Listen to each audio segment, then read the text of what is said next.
नमस्कार, जय हिंद दोस्तों। कैसे हैं आप सभी? उम्मीद करता हूं कि अच्छे होंगे। चलिए दोस्तों, बात करते हैं क्लास 11th हिंदी के फर्स्ट चैप्टर साखी के बारे में, जहां पर हम लोग साखी के 21 दोहे जो चैप्टर में दिए हुए हैं उसको पढ़ रहे हैं। दोस्तों, फर्स्ट चैप्टर में हमने 12 दोहे को शानदार तरीके से अर्थ उनके बता दिए थे, किस तरीके से संदर्भ, प्रसंग, व्याख्या, काव्यगत सौंदर्य लिखने हैं, सब कुछ हमने बता दिए थे। अब हम लोग पार्ट 2 को स्टार्ट करने वाले हैं, जहाँ पर हम लोग दोहा नंबर 13 से लेकर 21 तक यहाँ पर कंप्लीट करने वाले हैं। अगर आपने इसके फर्स्ट पार्ट को नहीं देखा है तो डिस्क्रिप्शन में लिंक है, जाकर फटाफट से देख लीजिए। तो यहाँ पर देखिएगा, दोहा 13वां नंबर है कि सायर नाही सीप बिन, स्वाति बूंद भी नाही, कबीर मोती नीप जय, सुन्नी शिशिर गड़माही। यहाँ पर देखिएगा दोस्तों, काफ़ी शानदार सा ये दोहा है और यहाँ पर आपको भावार्थ पर जोर लगाना है। देखिएगा, सायर, दोस्तों यहाँ पर सायर से अभिप्राय सागर से है भाई, क्योंकि कबीरदास जी की भाषा पंचमेल खिचड़ी है, दुकड़ी भाषा है। तो सायर का अर्थ है सागर। ना ही सीप बिन, यानी ना तो सागर है और ना ही सीप है। स्वाति बूंद भी नाही, और स्वाति नक्षत्र की बरसात की बूंद भी नहीं है। कबीर मोती नीपजय, नीपजय मतलब होता है, नीपजय का अर्थ होता है उत्पन्न होना। सुन्नी शिशिर गड़माही, गढ़ मतलब यहाँ पर शरीर से है। अब अर्थ समझिएगा दोस्तों, आपको पता होगा कि सागर में जो मोती स्थित होती है, सागर में जो सीप स्थित होती है, सीप तो आपने देखी होगी, नदियों में भी होती है। सागर की जो सीप होती है, अगर उसमें स्वाति नक्षत्र की जो बरसात होती है उसकी बूंद पड़ जाए तो मोती उत्पन्न होती है। क्या होती है? मोती उत्पन्न होती है। सभी को पता होगा, सभी को पता होगा। लेकिन यहाँ पर कबीरदास जी कह रहे हैं कि मोती उत्पन्न हो रही है, लेकिन ना तो सागर है, ना ही सीप है, और ना ही स्वाति नक्षत्र की बरसात की बूंद है। समझिएगा। तो भैया मोती कैसे उत्पन्न हो रही है? दोस्तों यहाँ पर जो मोती है वो ऐसी मोती नहीं है जो आप जानते हैं, ये मुक्ति रूपी मोती की बात हो रही है। मुक्ति रूपी मोती की बात हो रही है, ऐसी मोती जो आपके मुक्ति दिलाता है जीवात्मा को। तो वह जीवात्मा को मुक्ति रूपी मोती जो उत्पन्न हो रही है वो कैसे उत्पन्न होती है? शून्य शिशिर गड़माही। शून्य शिशिर मतलब होता है शून्य शिखर, यानी जब मनुष्य को परम ब्रह्म से साक्षात्कार हो जाता है, उसे परम सत्य की यथार्थता पता चल जाती है, तब जाकर कहीं मुक्ति रूपी मोती उत्पन्न होती है। ये यहाँ पर अर्थ यहाँ पर आपके समझ में आ गया होगा। दोहा नंबर 13, दोहा नंबर 13। चलिएगा भाई, फिर आगे बढ़ते हैं दोस्तों। यहाँ पर दोहा नंबर 14 की तरफ बढ़ेंगे। ठीक है, दोहा नंबर 14 की तरफ बढ़ने वाले हैं। चलिएगा, यहाँ पर दोहा है कि पानी ही तय हिम भया, हिम है गया बिलाई, जो कुछ था सोई भया, अब कुछ कहा न जाई। पानी ही तय हिम भया। अब समझिएगा, बहुत ही शानदार से ज्ञान की बातें कबीरदास जी यहाँ पर बता रहे हैं कि पानी ही तय हिम भया, मतलब पानी ही तो है। पानी से जब जो पानी होता है इसी को ठंडा किया जाता है तो ये क्या हो जाती है? बर्फ़ बन जाती है। हिम भया कोई दूसरी चीज़ नहीं है, पानी ही बर्फ़ बनती है। और हिम है गया बिलाई, और जब ये बर्फ़ पिघल जाती है तो पुनः पानी हो जाती है। जो कुछ था सोई भया, जो वह थी वह पुनः वही हो गई, अब कुछ कहा न जाई, इसके बारे में अब कुछ कहा नहीं जा सकता है। कुछ अर्थ समझ में आया कि कबीरदास जी ये क्या पानी और बर्फ़ लगाए हुए हैं?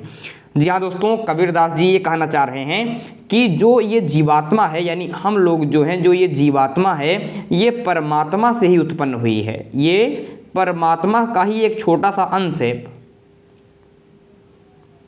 ये परमात्मा का ही क्या है?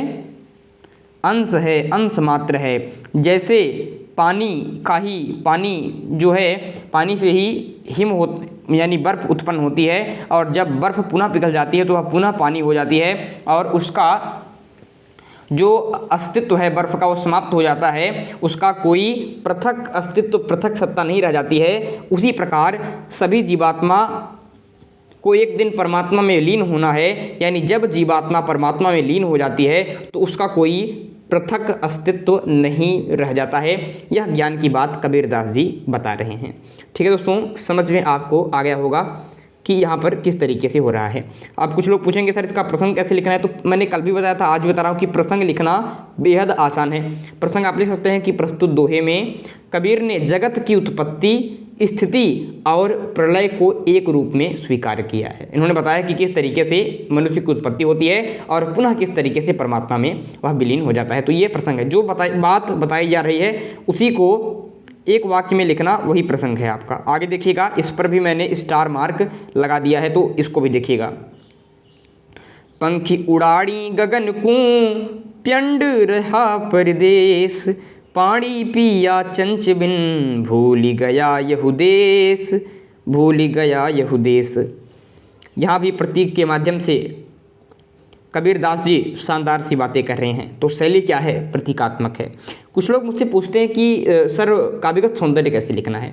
भाई काव्यगत सौंदर्य में क्या है, मैंने 10th क्लास में भी आपको बताया था, उसमें कुछ नहीं, उसमें आपको रस पता लगाना है। तो जान लीजिए कि कबीरदास जी के जो दोहे होते हैं उसमें कौन सा रस होता है, उसमें शांत रस होता है, ठीक है। और बढ़िया नंबर प्राप्त करना है तो उसके ब्रैकेट में निर्वेद भी लिख देना, उसका स्थायी भाव भी लिख देना। अब देखिए कैसे, जो लोग पूछते हैं कि सर मैंने भी उतना लिखा था, मेरे तो 90 नंबर आए हिंदी में और दूसरे बच्चे के 98, 99, 100 कैसे आ गए, तो वो यही चीज़ें लिखता है, वो एक्सटर्नल जानकारी वहाँ पर आपको देकर दिखाता है चेक करने वाले को कि हाँ मेरी कॉपी में कुछ खास है, वरना लिख तो सब रहे हैं। आप रस लिख देंगे। काव्यगत सौंदर्य की बात सुनिएगा। अब काव्यगत सौंदर्य में आपको केवल रस लिखना है, आपको ये पता लगाना है कि इसमें छंद कौन सा है। तो सभी को पता है कि यहाँ तो दोहा छंद की बात हो रही है, कबीरदास जी के दोहे हैं तो छंद तो आपका दोहा है। शैली मैं आपको बता ही रहा हूँ कि कबीरदास जी प्रतीक के माध्यम से, जैसे यहाँ पर वो पंखी की बात, पंखी मतलब पक्षी लिख तो रहे हैं पक्षी, लेकिन वो संकेत कर रहे हैं पक्षी के माध्यम से, वो पक्षी प्रतीक के रूप में, मनुष्य के प्रतीक के रूप में पक्षी का प्रयोग किया है। तो शैली उनकी प्रतीकात्मक है, ये भी आपको पता होना चाहिए। भाषा क्या है, तो मैंने बताया कि इनकी भाषा पंचमेल खिचड़ी है, सदुक्कड़ी भाषा है, तो आप ले सकते हैं। बस यही सब होता है। बाकी आप अलंकार पहचान लीजिए कि यहाँ पर कौन सा अलंकार का प्रयोग हुआ है, हो गया काव्यगत सौंदर्य। और क्या, काव्यगत सौंदर्य में कोई नई बात है, कितनी ही बातें होती हैं। अब देखिएगा अर्थ, अगर अर्थ आ रहा है तो प्रसंग भी आप लिख लेंगे, व्याख्या भी आप कर लेंगे और आप काव्यगत सौंदर्य भी लिख लेंगे। बाकी संदर्भ मैंने कल बताया था कि संदर्भ आप लिखेंगे प्रस्तुत दोहा हमारी पाठ्य पुस्तक हिंदी के काव्यखंड में संकलित साखी नामक शीर्षक से उद्धृत है, जिसके रचयिता कबीरदास जी हैं, वो मैंने आपको बता ही दिया है, तो आपका काम हो जाएगा। अब देखिएगा, पंख उड़ानी गगन को पिंड रहा परदेश। प्रतीक को देखिएगा, कबीरदास जी पंखी यानी पक्षी किसके प्रतीक के रूप में, जीवात्मा के प्रतीक के रूप में प्रयोग कर रहे हैं। उड़ानी गगन को, और गगन की बात कर रहे हैं तो गगन का प्रयोग यहाँ पर सहस्रार जो होता है, जहाँ पर मनुष्य की जीवात्मा की मुलाकात परम ब्रह्म से होती है, तो ये गगन आकाश से भी ऊंचा सहस्रार का प्रतीक है। किसका प्रतीक है भाई? ये आपके सहस्रार का प्रतीक है। पिंड रहा प्रदेश, पानी पिया चंच बिन भूल गया यहु देश। यहाँ पर देखिएगा, चंच की बात करते हैं तो चंच, इन्होंने जो इंद्रियां होती हैं, कितनी, 5 इंद्रियां होती हैं, तो वो इंद्रियों के लिए प्रतीक के रूप में चंच का प्रयोग हुआ है। आँख, नाक, कान, जीभ, त्वचा, जिसके माध्यम से आदमी देखता है, खाता है, सुनता है, बोलता है, वही इंद्रियां हैं। तो चंच को इंद्रियों के प्रतीक के रूप में प्रयोग किया गया है। और पानी की बात करते हैं दोस्तों, पानी की बात करते हैं, जल की बात करते हैं, तो ये आपके जो परम ब्रह्म की प्राप्ति से जो ब्रह्मानंद होता है, जो आपके अलौकिक आनंद की प्राप्ति होती है, उसी को इन्होंने आपके प्रतीक के रूप में पानी का प्रयोग किया है। अभी आपको कुछ समझ में नहीं आ रहा होगा क्योंकि ये दोहा थोड़ा सा कठिन है, मैं बताता हूँ। देखिएगा, आप देखिएगा, पंखी उड़ानी गगन को पिंड रहा प्रदेश, पानी पिया चंच बिन भूल गया यह देश। कह रहे हैं कि पंखी उड़ानी गगन को, यहाँ पर अर्थ को समझिएगा। पक्षी अर्थात जीवात्मा क्या हुई दोस्तों, वह आपके साधना के माध्यम से गगन को यानी उड़कर आकाश के ऊपर सहस्रार में पहुंच गई। सहस्रार मतलब जहां पर उसे परम ब्रह्म से साक्षात्कार होगा। पिंड रहा प्रदेश, और का उसका यह नश्वर शरीर यहीं रह गया। पिंड रहा प्रदेश, पिंड यानी शरीर। पानी पिया चंच बिन, पानी मतलब कि उसने वहाँ पर परम ब्रह्म से साक्षात करके ब्रह्मानंद का पान किया, अलौकिक आनंद का पान किया उसने चंच बिना इंद्रियों के, भूल गया यह उद्देश्य और यह नश्वर संसार जो अज्ञान रूप से भरा हुआ है उसको वह भूल गया। अर्थात कि जब मनुष्य को परम ब्रह्म की प्राप्ति होती है, उसे परम सत्य की यथार्थता का पता चलता है, तो वह इस नश्वर संसार को, अज्ञान रूपी संसार को भूल जाता है। और उसकी प्राप्ति कैसे होती है? साधना से प्राप्ति होती है। पंखी उड़ाड़ी गगन कूं, पिंड रहा प्रदेश, पानी पिया चंच बिन, भूल गया यह उद्देश्य। इस तरीके से आपको लिखना है। अच्छा, तभी मैं जब काव्यगत सौंदर्य की बात कर रहा था, मैंने कहा आपको अलंकार पहचानना है, तो आप 11th में आ गए हैं। अलंकार तो जानते होंगे ना। देखिए यहाँ पर पानी पिया चंच बिन, यानी बिना चोंच के पानी पिया, बिना चोंच के पानी पिया, यानी कारण नहीं है जिससे काम किया जाता है, कारण नहीं है लेकिन फिर भी काम का होना पाया जा रहा है। कारण नहीं है लेकिन काम हो रहा है, लेकिन काम हो रहा है। तो इस प्रकार के अलंकार को क्या कहते हैं पता है कि नहीं? इस प्रकार के अलंकार को विभावना अलंकार कहते हैं, विभावना अलंकार कहते हैं। तो अलंकार आपने 9th में 10th में पढ़े हैं, बस वही पहचान कर आपको लिख देना है, काव्यगत सौंदर्य आपका हो जाएगा। ठीक है, बाकी 11th में भी आपको अलंकार तो पढ़ाया ही जाएगा। अभी मैं लाने वाला हूँ क्लास, देखिएगा। अगला क्वेश्चन है, मतलब अगला दोहा है, पिंजर प्रेम प्रकाशिया अंतरि भया उजास, मुख्य कस्तूरी महमही वाणी फूटी आस। पिंजर प्रेम प्रकाशिया, पिंजर मतलब होता है कि शरीर रूपी, जो आपके शरीर प्रतीक के रूप में पिंजर का प्रयोग हुआ है, पिंजड़े का प्रयोग हुआ है, कि जो शरीर रूपी पिंजरा है उसमें जब प्रेम रूपी प्रकाश प्रस्फुटित हुआ, जब शरीर रूपी पिंजरे में प्रेम रूपी प्रकाश प्रस्फुटित हुआ, तो अंतरि भया उजास, तो पूरे पिंजरे में यानी शरीर के हृदय में, शरीर जो है जीवात्मा है उसके हृदय में ज्ञान रूपी प्रकाश से चारों ओर, यानी वह पूरा पिंजरा, यानी वह उस जीवात्मा का पूरा हृदय जगमगा गया। मुख्य कस्तूरी महमही, उसके मुख से निकलने वाले वचन से चारों ओर कस्तूरी जो आपके हिरण के नाभिक में होती है, जो उसकी सुगंध होती है चारों तरफ, ऐसा वातावरण हो गया, कस्तूरी के सुगंध जैसा वातावरण हो गया। वाणी फूटी आस, जब उसने वचन बोला। अर्थ तो बिल्कुल साफ सा है कि जब मनुष्य अपने हृदय में ज्ञान रूपी दीपक जलाता है, तो उससे जो अज्ञान रूपी अंधकार हैं वो मिट जाते हैं, और जब उसे परम ब्रह्म से उसका साक्षात्कार हो जाता है, तब उसके मुख से जो भी वचन निकलते हैं वो इतने सुगंधित होते हैं कि चारों तरफ कस्तूरी की सुगंध जैसा माहौल हो जाता है, और उसके मुँह से निकले हर वचन में भगवान श्री राम की बात होती है। यहाँ पर ये कबीरदास जी कह रहे हैं। आगे देखिएगा, आगे यहाँ पर देखें दोस्तों, दोहा नंबर 17, दोहा नंबर 17 की तरफ बढ़ेंगे। नैना अंतरि आव तू ज्यों हूँ नैन झपेऊँ, ना हूँ देखूँ और कूँ ना तुझे देखन देऊँ।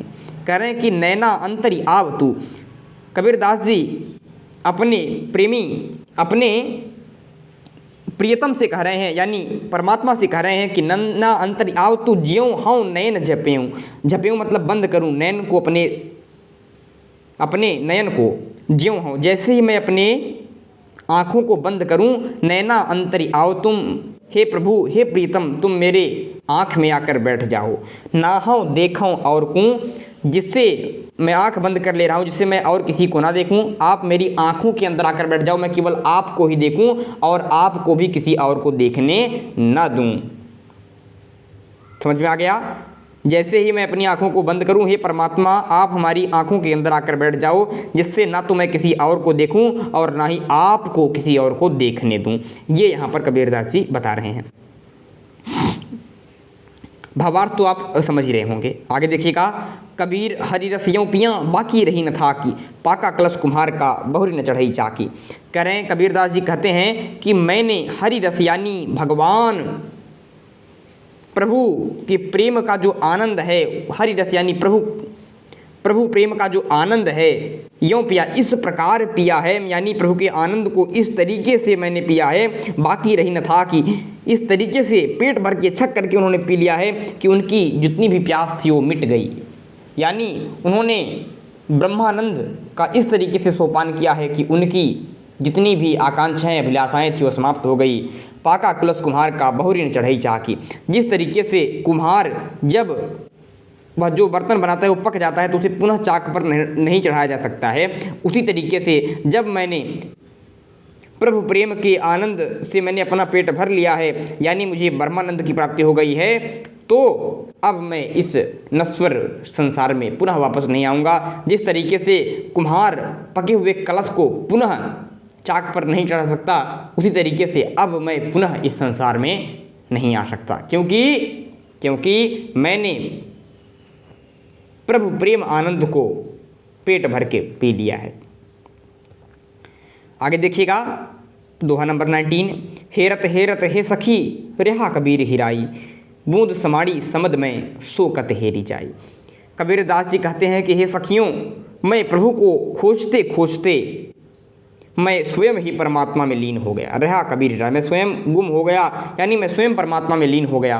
प्रभु को खोजते खोजते हे सखियों, मैं स्वयं ब्रह्मानंद में, मैं स्वयं परमात्मा में लीन हो गया।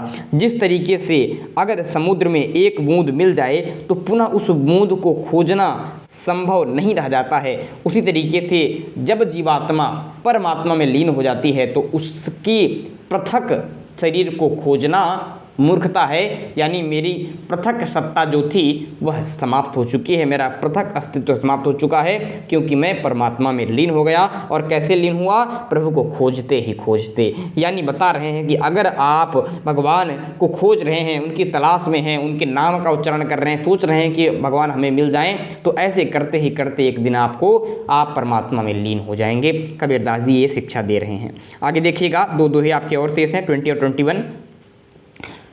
कबीरा यहु घर प्रेम का, खाला का घर नाही, शीस उतारे हाथी करी, 100 पैठे घर माही, 100 पैठे घर माही। देखिएगा, कबीरदास जी कह रहे हैं कि कबीरा यहु घर प्रेम का। कबीरदास जी परमात्मा के साम्राज्य को प्रेम का घर बता रहे हैं। कह रहे हैं कि ये जो परमात्मा का साम्राज्य है ये प्रेम का घर है, ये खाला का घर नहीं है। खाला का घर मतलब होता है मौसी का घर। अभिप्राय इस तरीके से होता है कि जो खाला का घर होता है, मौसी का घर होता है, वहाँ पर आप अधिकार पूर्वक वहाँ पर रहते हैं, वहाँ पर आपके प्रवेश पर कोई रोक टोक नहीं होती है। तो वो बता रहे हैं कि ये खाला का घर नहीं है कि जहाँ आप जब चाहे आओ जब चाहे जाओ, ये प्रेम का घर है। शीश उतारे हाथ करी, यहाँ तो अपने शीश काट कर हाथ में रख कर ही जाना पड़ता है, यानी आप अपने शीश को काट के हाथ में रखेंगे तब जाकर आपको प्रवेश मिलेगा। 100 पैठे घर में, तब आप घर में जा सकेंगे।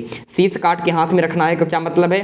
अब ये मत सोच लेना कि अगर भगवान की प्राप्ति करनी है तो आप घर पर जाओ, आज तलवार से मारो, मुंडी उखड़ जाए हाथ में लेकर सोच रहे हो कि अब भगवान के पास जाऊंगा। ऐसा नहीं है। शीश उतारे हाथ करे, शीश से अभिप्राय यहाँ पर अहम भाव से है, यानी अहंकार से है।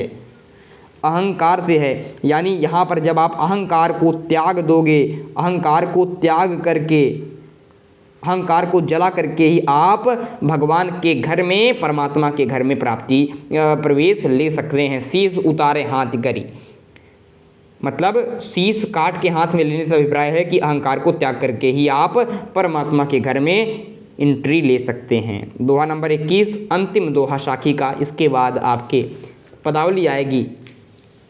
यहाँ पर है कि जब मैं था तब हरि नहीं, अब हरि है मैं नाही।